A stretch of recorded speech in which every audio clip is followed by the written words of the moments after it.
Okay, welcome to Business Owners Speak. Today we have and are happy to have Lane Crall, the owner of Now and Then Coaching. Lane, how are you today? Great, Matt. Thanks so much for having me today. My pleasure. So if you could get us started with telling us a little bit about yourself and your business. Sure. My background's with my master's in human resources and my corporate experience being in human resources. So I worked in a world headquarters in Dallas and did employee training, performance development, employee coaching and relations, those sorts of things. So my natural background really is gravitated towards a softer human resources skills.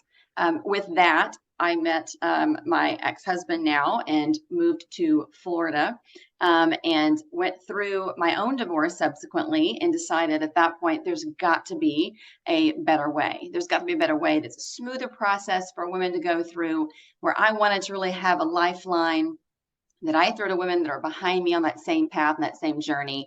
And it was important to me to be able to help others going through that whole journey. So I do help people navigate that process from contemplation to the middle of that whole mess that divorce obviously can be, to the post-divorce recovery and transition. Because again, if people can see this as a unique opportunity to reinvent yourself, reboot, use it as a do-over, no matter when that happens in life, if it's your 40s or 50s or 60s, those are important things to do. So after I went through my own divorce, I did get my certification and said, okay, this is really speaking to me. And that's why I became a certified divorce coach and opened my own practice to be able to help out those women to prepare and protect them as they go through their divorce, to really help manage those emotions and do more, I guess, discernment, have better clarity and decision making, and to be able to go through their life and create that new beautiful life that is much more fulfilling, much more satisfying, having a peace of mind around them, that sort of thing. Interesting. And so the proper term is a divorce coach. Is that accurate? Yes, it sure is. Okay. And in your previous career in HR, obviously there's, as you mentioned, a lot of soft skills necessary for that. Have you found that kind of past has helped you transition into this new role? Absolutely, because when I met with employees at my world headquarters, where my employees were my customers, if you will. So those individuals would come to my office, or I would pop in their office, and we'd sit there and talk about their performance problems or issues or concerns. And almost inevitably, it would be something they're bringing from home, a breakup, it would be a divorce, it would be a separation, it would be trying to balance being a mom and also being a spouse, or obviously an employee at the time. So they're trying to balance a lot of things as females in a corporate environment, and those kinds of things would come to the forefront every time. So I love helping other women and really grew up in that environment, as far as those kind of soft skills, helping people through change management, transition of life, communication strategies, and communication skills. The things I also would do as far as training, I would help those managers try to figure out how they can help their employees and have them have better tools in their toolbox to be able to utilize to pull out to help these individuals in their hour of need. So there's so many things that you can do, as whether you be an HR director or whether it be an HR team member or as a manager of other people in your company. You can help them, because we've always heard about EAP programs, right? And things that are mental help, for mental illness, physical illness, things that maybe your healthcare program provides, addictions and those sorts of things. But not much has been given an acknowledgement to the divorce and the whole process of divorce. When people go through that, it's actually 150 billion with a B impact on American businesses. Harvard Business Review just came out with a new study. And so the impact on American businesses as far as loss, absenteeism rate, presenteeism, when someone actually bodily is there, but really checked out. You're making errors, omissions, you're having issues in the office, you're making huge mistakes. And then, of course, you're talking about employee turnover, voluntary resignations, as well as involuntary resignations. So I would even say that number is low because of some of the estimates you can add on that too. So the bottom line is there's a lot of opportunity for us to help people where they are and meet them wherever, whenever they need that, and going through that process. Sure. And so for you going through your own situation, was there a moment where it's like, I need some guidance, and there was nowhere to look, so you realized that there was a need? Absolutely. And I had the best attorney. She was fabulous. And I've even told her to this day, we've had multiple discussions on it. And we've talked about the fact that when her job is done very effectively, the ink is dry on the MSA, you say goodbye, she says goodbye, but there's so much work to be done. Now what? I'm thinking, now what? I've got this document that's really a living, breathing document. And so I help my clients say, okay, how are we going to apply this to your life? It's simple to say, oh, my ex has my kids every other holiday, every other year, these kind of many hours per week and so forth. But it's quite different living that out and helping with the children. How do you communicate this? How do you make it much easier on them and somewhat of a more fluid process? So there's so many team members you really need on your team.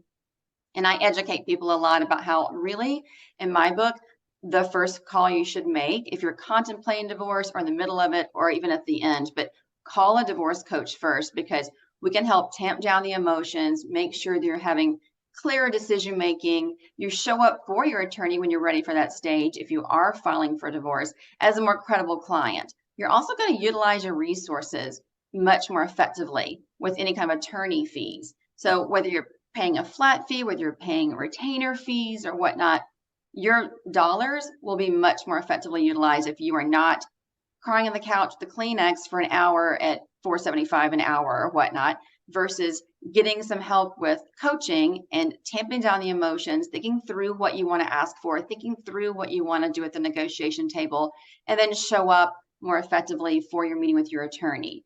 Versus every time you send an email or a phone call, you're wondering, okay, those hours are racking up, obviously.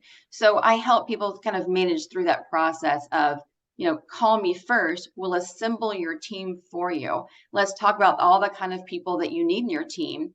And that's one of the things that I offer as my services too. Interesting. So you're almost a cross between, you've got a legal side, kind of a logical side, and almost like a therapy side a little bit, right? Because Right, but there's exactly, it's a specialized, unique niche where you've got, like, I stay in my own lane. I tell, obviously the attorneys, I'm like, I am not a legal, right. I'm not a family lawyer. I do not have a legal background. I'm not going to give you legal advice for my clients. I'm also not a therapist. I don't do addictions. I'm not going to diagnose your ex-husband, and it really doesn't make any difference. We're not going to be talking about diagnoses. But at the same time, my lane is your thinking partner, your advocate.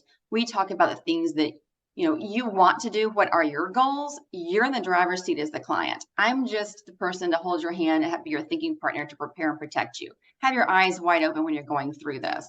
And specifically, as you're making those decisions, I'll try to help illuminate maybe some of those obstacles or bridges, for instance, too, to get you to your goal. And what are some things we might have as stumbling blocks we need to look out for? Might be some pitfalls of decision making. So we'll go through those things as the client is in the driver's seat. So that's really a differentiation between a therapy and between the advising that you get from a legal side. And then we assemble your team of, there's now a lot of specialists. There's CDFAs, which are certified divorce financial analysts. There are CDLPs, which are certified divorce lending professionals. There are CDREs, which are divorce real estate experts. There's so many people that are actually also free resources until, of course, if you use them for certain transactions or sell a home or whatnot, or refinance. But there's so many people that you can have on your team and just utilize those resources and that brain power and get everybody saying, I'm going to think about your case and what is best for you. It's great to have experts and not all your eggs in one basket. A legal person is not trained in what a coach is, just like a coach is not trained in the legal aspects of your divorce. So there are many things outside the legal field that you will need as you revamp, reboot, reinvent that 2.0. So it's interesting. You identify a need, you get educated, right? And a business doesn't just create itself. So talk us through a little bit about kind of that process and the challenges of getting started and where a lot of your focus and efforts are to start to build the business. Sure. Yeah. After I opened my own practice, I've just been doing tons and tons of networking, as I also meet with my clients do at the same time. So it's been a wonderful combination of meeting incredible minds, tapping into resources. I love learning from other people. And as I'm meeting people all over in all kinds of industries, whether it be referral partners might be possible with attorneys and mediators and wealth managers and financial analysts and lending professionals, realtors, or whether it be people who obviously are just like, oh, my girlfriend really is going through a hard time. I meet them at a cocktail party or a dinner or a networking event, and they say, I need your card now. I'll have her call you. So there's those kind of things that happen. So everyone that I've met, though, I love tapping into their ideas. I love kicking ideas around with them and learning from them, because what has happened is actually I will think of things that might be an ancillary part of my business. Who knows, may end up becoming more of a mainstream kind of focus of my business. I've had several people come to me where they said, I really need this from you instead. And it was very thought provoking. So there are things that I've made and created for my clients, but actually after meeting with several attorneys, a few of them have said, you know, what I could really use would be also some kind of brown bag luncheon kind of modules and workshops that you could teach my attorneys to have those softer skills to effectively deal with their clients as they're going through the process. So they have things that are more emotionally charged decision-making kind of modules, and how to tamp that down, put that in the back seat versus the driver's seat, how to use clarity and judgment and your front cerebral cortex, making the right kind of decisions with their clients. So there's things like that that actually I'm developing and having modules where my audience is now going to be attorneys also in law firms. Additionally, another segment I'm looking at, and I'm trying to work on getting my toehold in and working with some other additional people too, would be that HR world, taking that piece from my past and looking at the HR directors, the HR teams and executive teams to help arm their managers and their HR teams with how do we help our employees, whether it be one-on-one, where it's specific cases, we help their employees going through this, or to be arming, again, their individuals with toolkits and training. Because my background is change management, helping a room full of managers have diversity inclusion training, sexual harassment training. Back in the day, we had to really explain to people what that is and how to keep things out of the workplace, right? Certain conversations that should never occur. There's those kind of things, change management, communication styles. And a lot of course, the conflict that even leads to divorce in the first place is simply down to communication. You can almost always say it's a communication issue, ultimately at the root of the matter. So those kind of things are important to also have training in. And with that being said, those individual pieces and other modules and workshops have now come to the forefront of things I'm working on for specific clients, but it's not client driven. It's kind of the B2B as well as the B2C kind of business. So that's been really exciting as I've been learning from others and networking. And that is kind of how my business has been growing, is not just the client side with the one-on-ones and the group coaching and so forth, but also some of the business aspects. Okay. Yeah, I see there, it's interesting with your HR background, there's a lot of synergy with businesses that could use some guidance, because it's tough for our lives and our work to not somehow commingle these days. So you can't have those blinders on as an employer, because everyone's got things they're going through, right? Absolutely. So if I'm an individual client of yours, walk through kind of what that relationship looks like. Is there a regular scheduled time we spend together? Do I just come to you with all my questions? Kind of how does that work? Right. Well, first of all, I start off with a free consultation for every client. I want to make sure they're comfortable with me. They're going to be talking about private things, about things that are sometimes their deepest, darkest secrets. And I want to make sure that the rapport is there and they feel like I understand them. And that what I'm saying resonates with them. So that is critical to making sure you have a trust and relationship there. Additionally, at that point, we'll decide what their biggest need is, right? And I'll ask them, what is their ideal outcome? Where do they want to go? Obviously, what stage are they in the process? Are they just looking at contemplating it, looking at maybe filing it in 6 months or whatnot? Or are they in the middle of the process and they're already going through it and they heard about me and they're calling? Or a lot of ladies are like, I really could have used you in the day. It's been a couple of years ago, but boy, I'm still having a hard time. I cannot move on. I literally can't let go of this story. And my ex has moved on. I have not. What do I do? So I get people at all stages of the continuum, which of course at that point will help determine what I'm going to discuss with them. We kind of have two overarching big I call them a series of workshops, and I will customize it for the individual person. And then for group coaching, I have things that are a little more across the board, the common threads. But we have the survive and the thrive, I call it. So the survive is the nuts and bolts, how to get through the process. A lot of emotional brain versus decision-making brain. A lot of things as far as self-care and healthy coping. A lot of things about loss and about anticipated grieving things. We talk about that. We also talk about the communication, the scripting. We'll actually do role plays and exercises and scripting out, whether it's telling your ex you want a divorce, well, your soon to be ex you want a divorce, or whether it's telling your children daddy's moving out or things are changing. So, and depending on age appropriate conversation. So we'll do exercises with that to make sure by the time they're having those conversations, it's not a knee-jerk reaction. It's a very well thought out, scripted, rehearsed, mentally rehearsed many times, just like an athlete doing that to make sure it's successful, that you're getting your points across and you're not just reacting. And then the whole emotional piece means it's just crescendoing. And that is when you have high conflict situations. So from the get-go, we try to tamp those things down.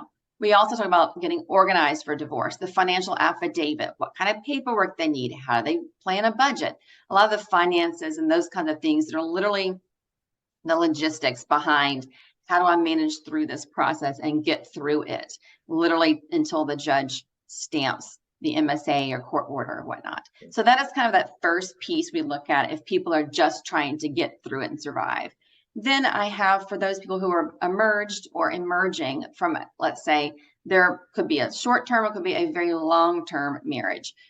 We talk about all the recovery and transition pieces, and that's my favorite part. That's the reinventing, that's the rebooting 2.0. Rediscovering yourself, oftentimes it's rediscovering your self-worth, picking your self-confidence back up off the ground. That's going to be really difficult for a lot of women, especially if they're coming out of long-term marriages. And you're dealing with a lot of other kinds of things too. You're dealing with long-term marriages, so a lot of times it's stay-at-home mothers. It's like people have not been in the workforce for many, many years. Could be decades they're out of the workforce. Could be decades since they've dated. And if they're discussing and thinking about getting back in the dating field or the career that they've always wanted, that they put on hold, or if they have empty nest and they're no longer having the kids at home, it is extremely lonely. It can be paralyzing, the amount of fear of unknown that they have in that situation. And so we work through that to really see, let's not have those self-limiting, sabotaging beliefs occur. Let's not have that keep you held back and held down in that negative spiral, that story. Don't be in that victim story, but instead reboot, reinvent, make sure that you're pulling yourself out of that story to really see that you can have a very fruitful, very fulfilling life, to see the positives that can come from a very difficult situation. We'd certainly never, recommend a divorce or prescribe that for someone or say that's something that's easy to go through, because it is not. But if you have that happening and if you're going through it, then you absolutely can make it to the other side and see that beautiful light instead of the darkness. You can absolutely see that really beautiful life ahead of you. So we do a lot of visualization in the Thrive piece of my workshops. We do storyboards, vision boards. We do where you're, creating like an ad campaign, like you've seen in marketing teams, creating those vision boards on what they want their new ideal life to look like. And then we can take an inventory of their, self-awareness of their skills, their unique talents, their values. We talk a lot about values and what they're looking for, even in that next relationship, their best self. We take all of those different pieces and then put them together and then create that bridge. And how do we get there as far as the action plan to meet your goals? So that is what we do there, and make sure that we're not sitting in those sabotaging beliefs, because I do see that frequently with the women, is that they are just stuck and they have a hard time getting back on their feet again. So even after they're saying goodbye to the attorney, the real work, the deep dive into your emotions and feelings and values and the things that you need to do to get yourself back up, that has not happened yet. So we need to work on that. That is what the whole Thrive aspect of my workshops are for individual clients. I'm sure you run into people every day that say, man, I wish I would have met you 5, 10, 15 years ago and knew about your services. Yeah, absolutely. All right. So as we wind down here, Lane, tell us what the future holds or what you hope it holds for your business. Yes. Yeah. Well, I think a couple different things. One, I want to continue having these relationships and reaching more women. I want more women to know that there's help out there. You don't have to manage through this alone, especially women who are coming out of those long-term marriages, stay-at-home moms, empty nests. It is really tough on that category because they are having all of that dumped on top of the regular divorce process too. But you're not in your 20s again, so it's a little harder to get out there and date again. Things have changed.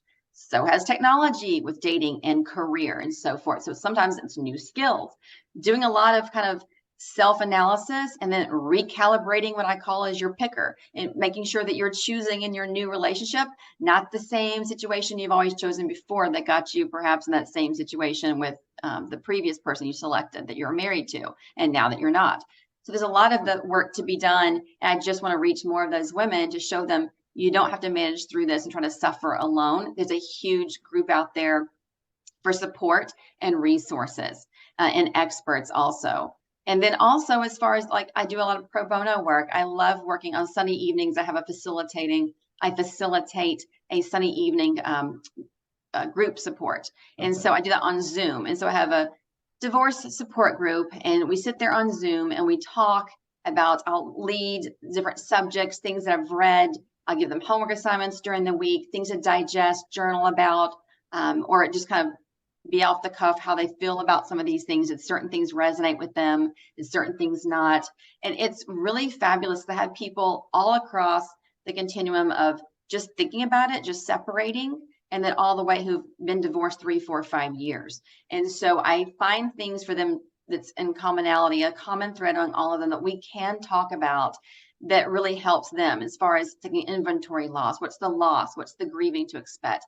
How do you go through that? How do you deal with that? Because you've got to acknowledge it. You can't compartmentalize it. You can't push it down. You've got to acknowledge it, integrate it into your life, and be able to name it. We even talk about naming the feelings, the affects of all those different kinds of feelings and emotions in order to be able to healthily move forward and make sure that you're choosing the healthy coping mechanisms and so forth. So with my support group, it's great because not only do we have different individuals from different spectrums and industries and lifestyles and cultures and backgrounds, and it's fabulous, but they're able to, I loved it last night, they really are starting to gel with each other and they're piping in and they're giving advice to each other and how it felt good for them. And it was wonderful. So I can be a facilitator to get that going and have topics and things that I send them through the week, and I send them resources and free this and free that I want to see, because to me it's not about a paying client, it's about reaching women.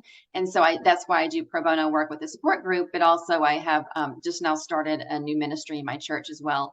So again, just trying to reach these ladies that we can help out to know you don't do this alone. And that's been really helpful. So I hope to continue to grow that in the days ahead, because to me it's that whole Japanese concept of the ikigai, that sweet spot. If you can find what you love doing and what you're passionate about doing, and marry that of course with the other circle. If you have that Venn diagram of those overlapping circles, the circle of what you're good at and what are your skills and your God-given talents, right? And have those two pieces, and then serve the community and the need that's in the community and assess that need. Then obviously the financial piece, the intrinsic piece, all of the rewards will be there for you. The paycheck of the heart will be there for you. So that sweet spot, that ikigai, really does feed into your purpose and your why as far as doing that. So that's my sweet spot, and that's my recipe for success that I hope will continue on in the years ahead. Well, it's certainly you're certainly passionate about the business, and more so passionate about helping people. At least that's what comes through, Lane. So good for you. That's an amazing business. There's clearly a need. You spoke on a lot of things that I hear on a regular basis, just in your social circles, right? Very Lane true. Crall with Now and Then Coaching, certainly an important business right there, and something that many people need. So we really appreciate your time today, and wish you all the best of luck in the future. Thanks for being on. Thanks so much for having me, Matt. Appreciate it. Hey, Lane, take care.